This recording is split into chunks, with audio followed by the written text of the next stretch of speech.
What up is Marcus with Dynasty Football Dads, and we have a Jerry Jeudy signed free jersey. All you have to do is be a subscriber for a chance to win, and you get that free jersey. So, I mean, chances are, what is that, 0.1%? Yeah, 0.1%. Okay, we're doing Dynasty trades, okay? So this is the time of the year where we have all sorts of different trades happening, and I'm just telling you what sides I would rather have, and the mental process, thinking, I guess, of some of these trades. And I'm going to go through a very frustrating thing that happened in one of my leagues. It's about a rule, and I want to make sure that everyone's on the same page. So I'm going to talk about that here in a couple minutes. So, Javonte Williams, 2022 first, or Alvin Kamara. And this one is pretty easy in my books. Unless you are like all in for 2021, I am taking Javonte Williams in the 2022 first. I think Alvin Kamara is awesome, but we're talking about Javonte Williams could be that next like Nick Chubb type, but you're getting more years of that. You're getting potentially 3, 4, 5 years of Javonte Williams. Alvin Kamara, you might be getting 2 years. So you have to look at the difference, and you get the 2022 first, which is kind of a bonus. All right, which wide receiver will I have in Dynasty? Doesn't say if it's PPR or not PPR, but I'm just going to say, well, we've got Laviska or Jalen Waddle. I'm going to easily say Jalen Waddle. Laviska is I call him the wide receivers that don't really have a position, jokers. I'm going to call him a joker. He's a Cordell Patterson type. He's a wide receiver that is going to be great for a team, but he's just not he's not an elite wide receiver in any of the aspects that I want him to be an elite at. He's not an elite catcher. He's not an elite separator. He's not an elite route runner. He's not elite. Like, those are the big things that I'm looking for, and he's not elite any of those things. He has an elite quarterback, probably. We're assuming so. So I'm going to take Jalen Waddle very easily on this side. All right. This is it says 2 QB. I'm just going to say Superflex. 12 team. We have Jeudy, Deontay Johnson, and Ben Roethlisberger. And we got 221 first, 2022 seconds, a 2023 first. Picks are likely to be late. So you got 2 firsts, you got Jeudy, Deontay. I mean, at this point, you have 3 firsts and 2 seconds for Big Ben, Jeudy, and Deontay. I'm actually going to say, I would like to counter this person and see what I can get for just Deontay and Big Ben, because I want to keep Jeudy. I think Jeudy is a really good first. You're really going to need a first and a second for Jeudy easily. That leaves you a first, 2 firsts and a second for Deontay and Big Ben, which is, it's worth it. I'll take the picks, but I would counter first and say, hey, I'll give you Deontay and Ben Roethlisberger. Would you give me 2 firsts and a second? And see what that's like. If you take a 2022 first, 2023 first, and a 2022 second, that gets it done. I think that would be a good counter. Will Fuller, a 2022 first. I mean, I'll take the 2022 first just because I would rather. I mean, Will Fuller is either hurt or he's got PED issues. Miami has a 1-year deal. We don't know where he's going afterwards, which is a frustrating thing. So let's just take the 2022 first, and then we can always combine that with other things to try to get a better wide receiver. When you have those wide receivers that are just kind of in the middle of pack, 30s, 40s, it's like I'd rather have picks to combine to get something better. I get a 1 out of 3 here. So Jonnu Smith, Logan Thomas, or Adam Troutman. So when it comes to tight ends, when it's 8 to 38, really, it's who has the highest upside? Who could I see finishing at tight end 8? Because tight end, that 1 through 7 is pretty much not locked up, but it's pretty close to being locked up. And so I'm going to go with Adam Troutman because I think he has the highest upside. Jonnu Smith with Hunter Henry there is just it worries me enough where I think Jonnu Smith could be tight end 15. I think his floor is better, but really, what's the difference between tight end 15 and 20? It's not much of a difference. Adam Troutman, he could be tight end 8 or he could be tight end 48 or 38. I mean, it doesn't really matter, but you hope for that upside. And that's when I'm always looking at tight ends like Irv Smith and stuff. I'm looking at upside, and I think they have upsides to be right into that low end tight end 1. 2021, 105, or T. Higgins, 1 QB. And so this is simply, if you are looking for wide receiver, you are looking at Devontae Smith, likely, because Jamar Chase is going to be gone at either 104. I mean, there's a case that 3 running backs go in Jamar Chase, but in many of the leagues, Jamar Chase is actually 102 or 103 right now in ADP. So you're looking at, do I want Devontae Smith or do I want T. Higgins? Devontae Smith with an MCL injury, so a little slight hit there. If you need a different position, if you need a running back, or if you need Kyle Pitts, probably won't be there at 105. So if you need a running back, maybe a Travis Etienne. I'm going to take 105 because I'm hoping that I can get it like a Travis Etienne at 105. I'm hoping Pitts, Chase, and two running backs go, and I can get Etienne, or I can get Javonte Williams, somewhere around there. His ADP is 106-ish in one QB. I'm going to take that over T. Higgins at this point. I like T. Higgins, but the upside, again, kind of nuked because of Jamar Chase. All right, we're going to do a couple more trades, but we actually had an owner, half commission. We have two commissioners. Anyways, he is debating, do playoffs, because we have week 14 buys now, the playoffs and the schedule should change, should stay the exact same, because we're worried that he is worried that the league will, that's week 17, or what was it, week 17 now, that people might get benched week 17 and 18. And really the argument is that the other owners are like, no, we're going to need to vote this and shut this down, because like, this is ridiculous.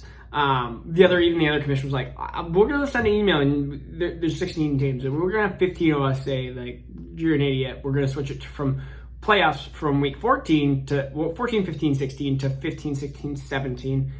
We're not going to have playoffs. And he's like, well, there's normal weeks that you have by, just have more depth. It's like, that's an idiotic thing. It's just my, just frustration. And I don't like being commissioned because I'm a commissioner in, I don't know, half my leagues, but sometimes I just like too much work to be a commissioner, and I just rather play the game and not have to worry about people's crap. And I don't like being the bad guy sometimes.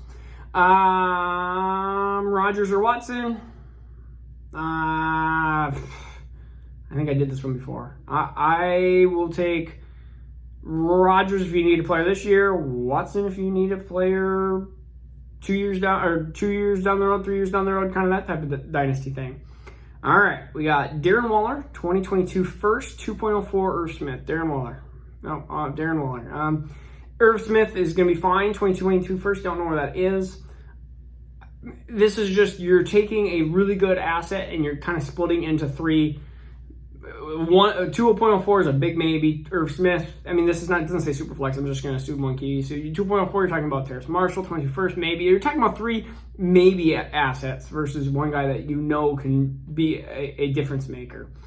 We got Zeke and Julio or Jonathan Taylor.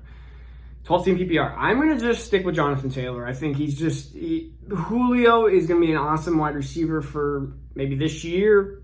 To be a wide receiver 2. I think Zeke will be good for a year or two, but Jonathan Taylor might be good for another 4 or 5 years. And so that's what I'm looking for, is that 4 or 5 year that push. Kadarius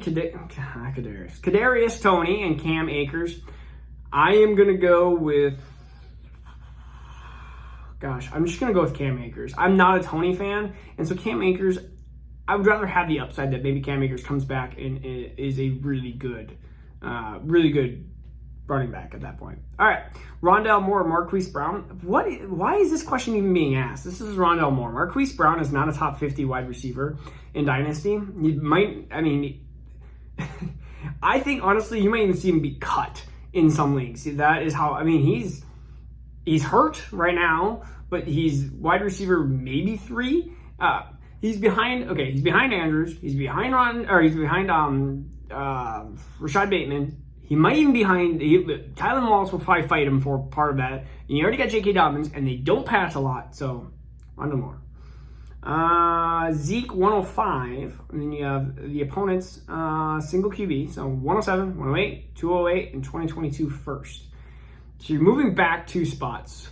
So I'm just going to kind of try to erase that 105 and 107 in my head and go Zeke 108, 208, and 2022 first.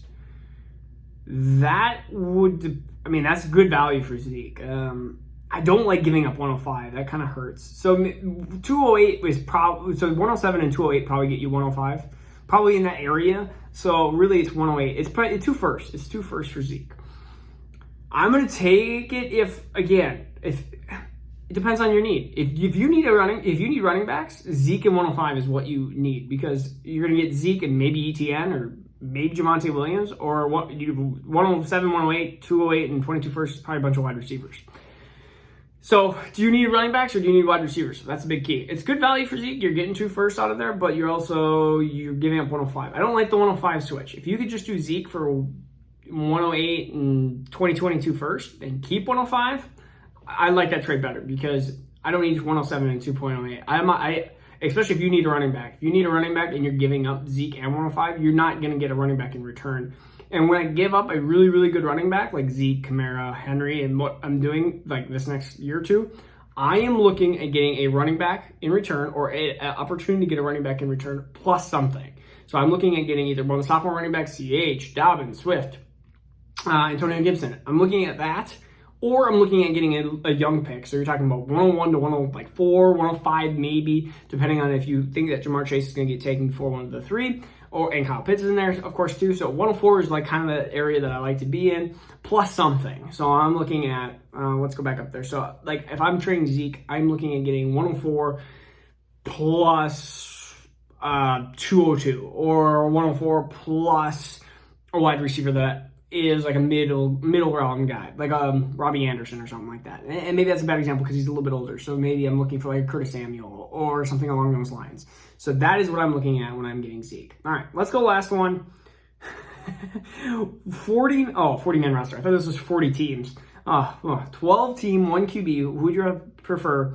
3 2022 firsts, projected to be mid to late. I always like the projections because you can project all you want. Sometimes things change. Or Jonathan Taylor. And I'm going to take Jonathan Taylor because, I mean, Jonathan Taylor should be able to get you, again, what we just talked about is I want a running back. So in this case, Jonathan Taylor's even the best of the sophomore running backs, potentially. I want 2 firsts and CEH. Or I want CEH a first in 2022 and something in 2023. Then if I feel like, okay, CEH, I need to trade him again, then I can trade again. At this point, 3 2022 first, it's like, it doesn't really help. Like, it doesn't help me solve my problem. Yeah, you're going in, like, Jonathan Taylor's a cornerstone for a rebuild. But to sell him for 3 2022 first, I feel like there's better value out there. You can get picks plus players. And that's what I like to do as well. I mean, I don't like to just sell for picks unless I know that they're going to be great picks. And if they're going to be great picks, then why in the world is that rebuilding team trying to buy it? So, again, if you're new to the channel, thank you for my rambling. This is Jerry Judy. We got 50 more people to go. Peace out, and see you tomorrow.